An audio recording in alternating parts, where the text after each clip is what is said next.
3 aspects of imperfection to embrace. Imagine you've just made a mistake. How do you feel? Ready to celebrate? If a celebration is the furthest thing from your mind, you're not alone. Most people hate when they make mistakes.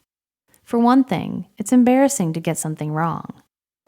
For another, it means you haven't reached the goal you'd set for yourself. There isn't much to like here. Or is there? Think about it. When we make mistakes, we learn how not to do something.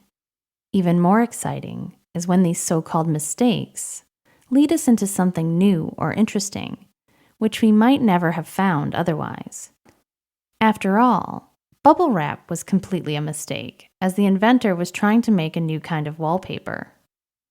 So are things like Post-it notes, the microwave oven, potato chips, and superglue. There are several aspects of imperfection you would do well to embrace. Consider these traits. Imperfection gives you the ability to succeed. When you constantly strive for perfection and miss, you start thinking you're never going to accomplish anything. Eventually, you stop trying at all, guaranteeing the very failure you were trying to avoid. With imperfection, you aren't so worried about the potential failure, meaning you're more likely to keep trying until you reach your goals. Imperfection builds the best relationships. Perfectionism, at its worst, tells you the rest of the world is never going to measure up.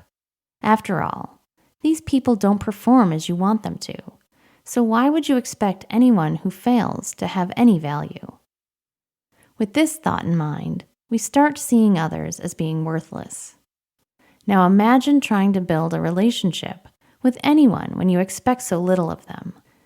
Isn't this a surefire disaster waiting to happen? Imperfection reminds us we're all human and therefore treats others with kindness. Now imagine how relationships flourish in this kind of atmosphere. Imperfection gives us self-worth.